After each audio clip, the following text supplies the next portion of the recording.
आज हम लोग शब्द पढ़ेंगे। शब्द में हम आप लोगों को बता चुके थे कि हिंदी में शब्द जो है वो 4 भागों में बांटा गया है। पहला, उत्पत्ति के आधार पर।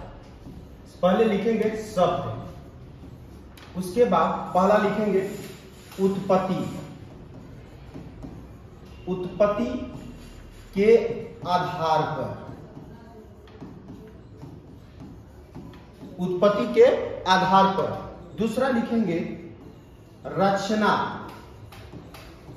रचना या बनावट, बनावट के आधार पर।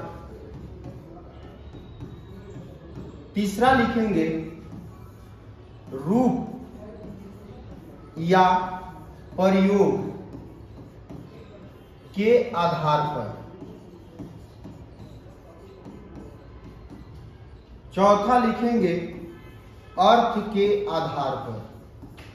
अर्थ के आधार पर, अर्थ के आधार पर। हम आप लोगों को बता चुके हैं कि शब्द जो है ये 4 भागों में बटा हुआ है।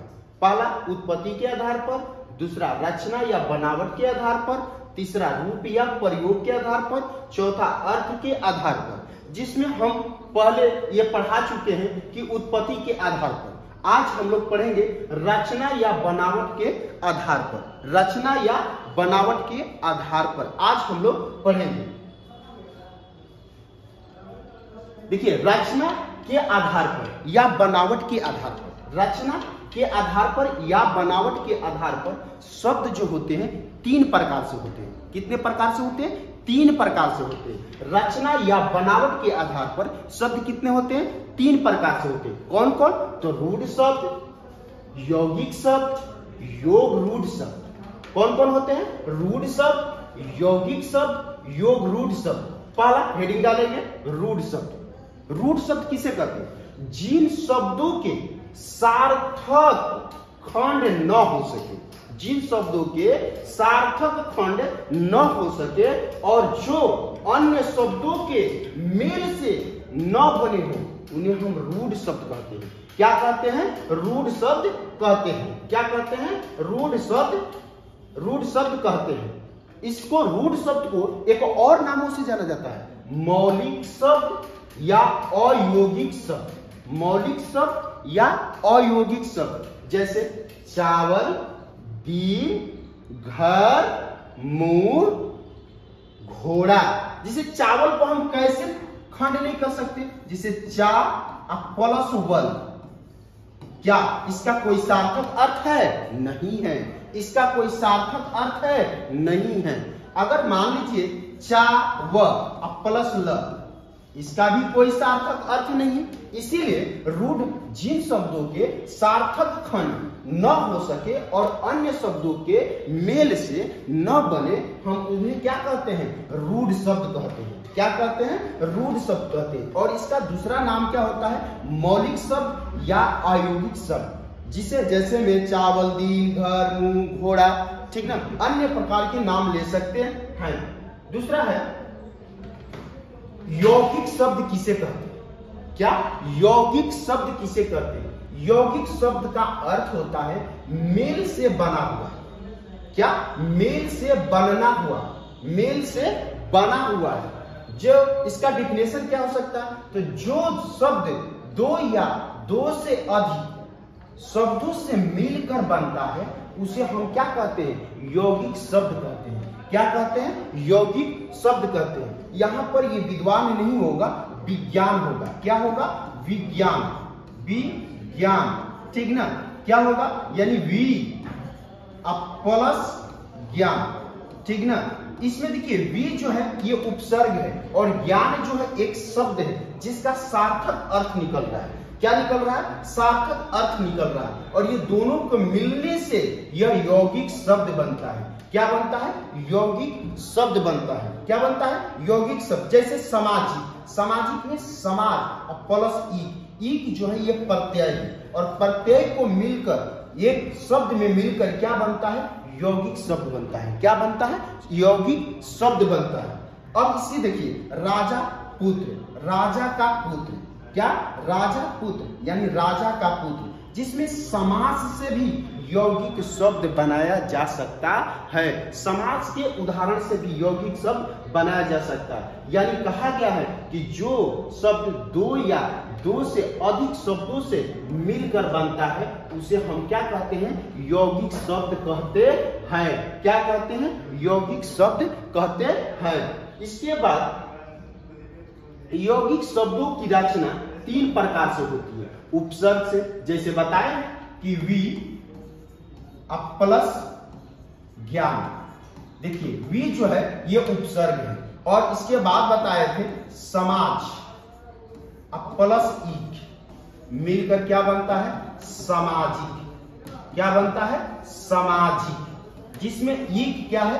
प्रत्यय है। क्या है? ईक क्या है? प्रत्यय है। जिसे उसके बाद राजा का पुत्र, राजा का पुत्र जो क्या हुआ? राजपुत्र।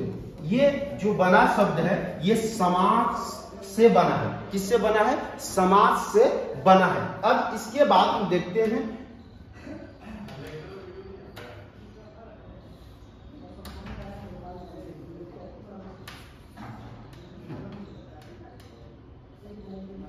इसके बाद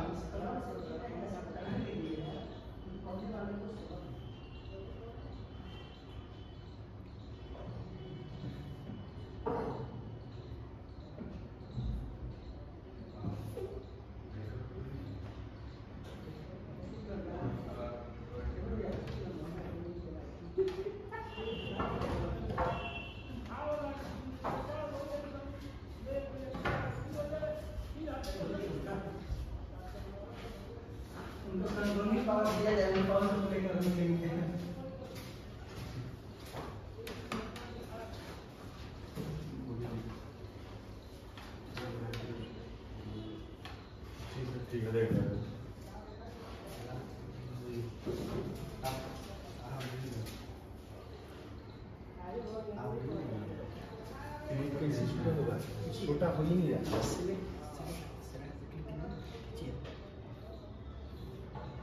अच्छा सिलेक्ट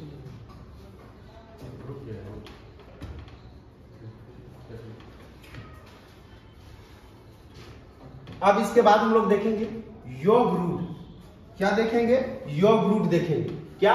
योग रूट। योग रूट कैसे बनता है? योग रूट कैसे बनता है? वे शब्द जो यौगिक तो होता है परंतु जिनका अर्थ रूढ़ का मतलब क्या? विशेष अर्थ होता है। क्या होता है?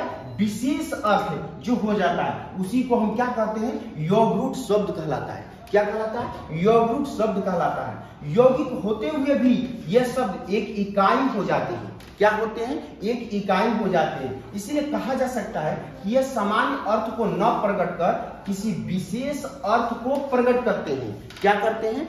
विशेष अर्थ को प्रकट करते हैं। जैसे पीतांबर। पीतांबर का मतलब क्या होता है? पीला वस्त्र। क्या होता है? पीला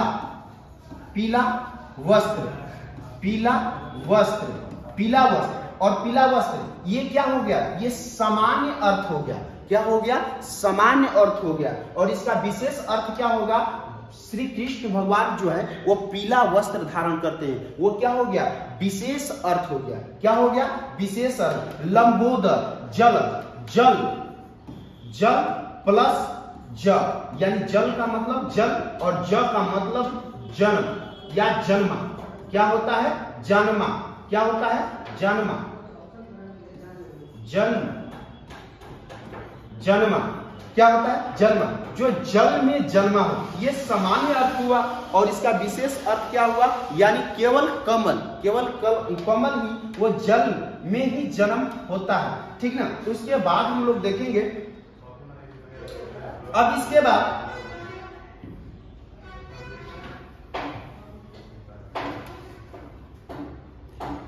बाद देखेंगे रूप या प्रयोग या रूपांतरण के आधार पर, रूप या प्रयोग या रूपांतरण के आधार पर शब्द जो होते हैं ये 2 प्रकार के होते हैं। कितने प्रकार के होते हैं? 2 प्रकार के होते हैं। रूप या प्रयोग, इसी को रूप कहिए, चाहे प्रयोग कहिए, चाहे रूपांतरण कहिए। रूपांतरण के आधार पर शब्द जो होते हैं वो दो प्रकार के होते हैं। कौन कौन? एक विकारी शब्द और एक अविकारी शब्द। एक विकारी शब्द होते हैं और एक क्या होते हैं? अविकारी शब्द होते हैं। विकारी शब्द किसे कहते हैं? वे शब्द जिनमें लिंग, वचन, कारक के आधार पर मूल शब्दों का क्या होता है? रूपांतरण होता है, यानी परिवर्तन होता है। उसी को हम क्या कहते हैं? विकारी शब्द कहते हैं। क्या कहते हैं? विकारी शब्द कहते हैं। जैसे लड़का पढ़ रहा है, लड़की पढ़ रही है, इसमें किस चीज का परिवर्तन हुआ है? तो लिंग का परिवर्तन हुआ है। किस चीज का परिवर्तन हुआ है? तो लिंग का परिवर्तन हुआ है। जैसे लड़का दौड़ रहा है और लड़के दौड़ रहे हैं, तो इसमें क्या परिवर्तन हुआ है? तो वचन का परिवर्तन हुआ है। क्या हुआ है? वचन का परिवर्तन हुआ है। इसी प्रकार इसमें कारक का भी परिवर्तन हो सकता है। अब इसके बाद कहा जाए कि जो भी संज्ञा होगा वो विकारी शब्द होता है, जो भी स्वरनाम होगा वो विकारी शब्द होगा, जो भी विशेषण होगा वो विकारी शब्द होगा, जो भी क्रिया होगा वो सब क्या होगा? विकारी शब्द होगा। क्या होगा? विकारी शब्द होगा। अब इसके बाद हम कह सकते हैं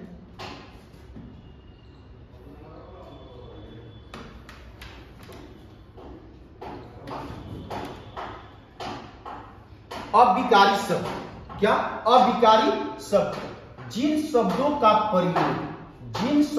प्रयोग मूल रूप में होता है, जिन शब्दों का प्रयोग, जो भी शब्द है उसका मूल रूप में प्रयोग होता है, लेकिन लिंग, वचन, कारक के आधार में कोई परिवर्तन नहीं होता है, उसी को हम क्या कहते हैं? अविकारी शब्द कहते हैं। क्या बोलते हैं? अविकारी शब्द बोलते हैं। सभी प्रकार के अव्यय, यहां पर गलत ये चीज लिखा हुआ, अव्यय शब्द अविकारी शब्द होता है। जितने भी अव्यय शब्द है वो सब क्या है? अविकारी शब्द है। क्रिया विशेषण के अव्यय शब्द, क्रिया विशेषण के अव्यय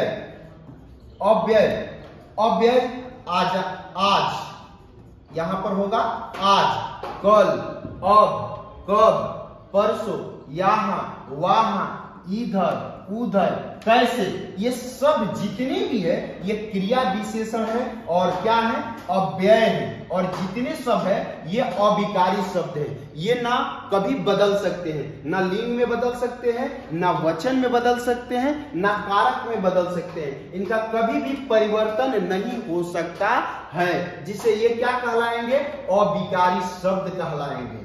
संबंध बोधक में जो ये भी क्या है? अव्यय है। क्या है?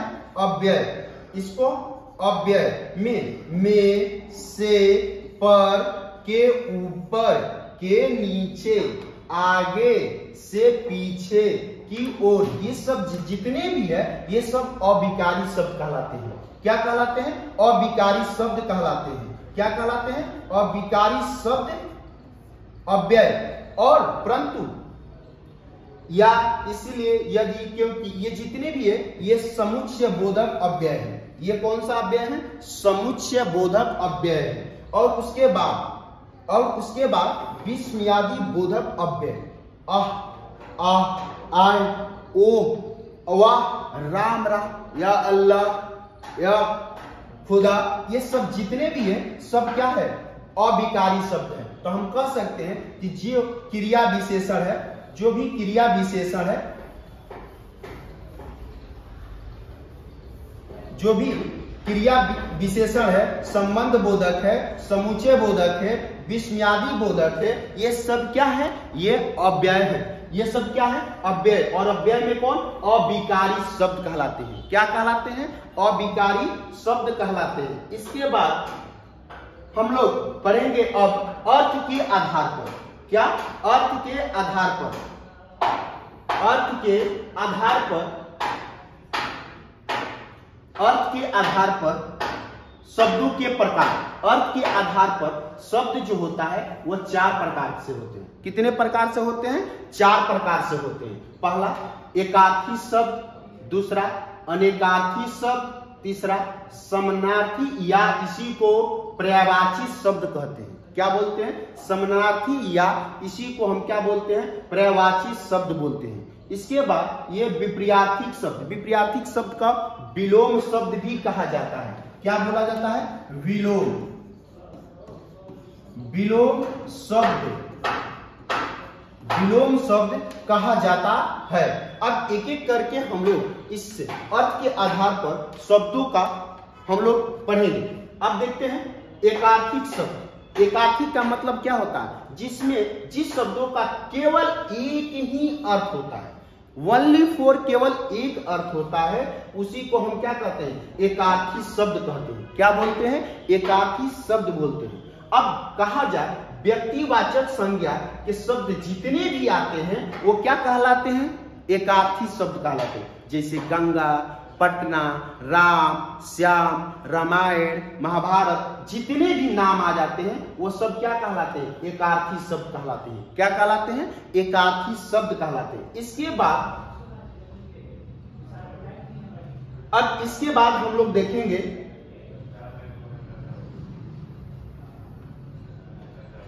अनेकार्थिक शब्द। क्या देखेंगे? अनेकार्थिक। अनेकार्थिक का मतलब ही है जिन शब्दों को एक से अधिक अर्थ निकलता है, जिन शब्दों को एक से अधिक अर्थ निकलता हो उसी को हम क्या कहते हैं? अनेकार्थिक शब्द कहते हैं। क्या बोलते हैं? अनेकार्थिक शब्द बोलते हैं। जिन शब्दों के एक से अधिक अर्थ होता है, एक से अधिक अर्थ होता है, उसी को हम क्या बोलते हैं? अनेकार्थिक शब्द कहते हैं। क्या बोलते हैं? अनेकार्थिक शब्द बोलते हैं। क्या बोलते हैं? अनेकार्थिक शब्द बोलते हैं। जैसे ये शब्द हो गया हार। हार को कहा जा सकता है गले के माला या पराजय। हार को हम क्या कह सकते हैं? गले की माला या पराजय। कनक, कनक मतलब होता है सोना या धतुता। कनक मतलब क्या होता है? सोना या धतुता। कर, कर का मतलब क्या होता है? टैक्स। और एक होता है हाथ। क्या होता है? हाथ होता है। क्या होता है? हाथ, हाथ होता है। ठीक ना? क्या होता है? हाथ होता है। अब इसके बाद हम लोग पढ़ेंगे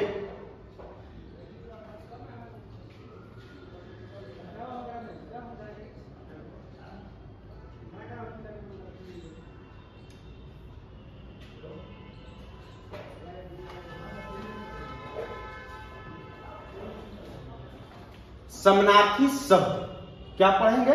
समानार्थी शब्द। समानार्थी का मतलब होता है समान अर्थ जिसका होता है। समानार्थी का मतलब होता है समान अर्थ, और समान अर्थ का मतलब यानी पर्यायवाची शब्द। क्या बोलते हैं? पर्यायवाची शब्द। हिंदी भाषा में अनेक शब्द ऐसे हैं जो समान अर्थ देते हैं। क्या देते हैं? समान अर्थ देते हैं। हिंदी भाषा में अनेक शब्द ऐसे हैं जो समान अर्थ देते हैं। जैसे आकाश का, नभ, गगन, आसमान, सूर्य का, रवि, भानु, भास्कर, दिवाकर, सूर्य, ये जितने भी है, यानी समानार्थी का मतलब ही होता है कि जो अनेक शब्द यानी अनेक उसी के जैसा समान अर्थ देता हो या उसी का अलग अलग नाम हो। जैसे बादल का मेघ, जलद, वारी, ये सब क्या है? अनेक नाम है। बादल का क्या क्या नाम है? मेघ, जलद, वारी। अब इसके बाद हम लोग पढ़ेंगे विपर्यायिक, विपरीतार्थिक शब्द। विपरीतार्थिक शब्द कहेंगे या विलोम शब्द कह सकते हैं। इसको हम क्या कह सकते हैं? विलोम शब्द कह सकते हैं। विलोम शब्द जो शब्द विपरीत अर्थ देता है। क्या देता है? यानी उल्टा। क्या देता है? उल्टा, विपरीत अर्थ देता है या विपरीत अर्थ का बोध कराता है, उसी को हम क्या कहते हैं? विपर्यायर्थक शब्द कहते हैं।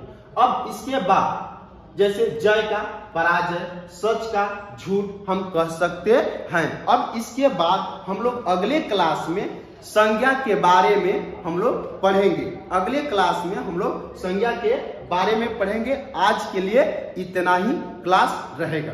Okay, bye.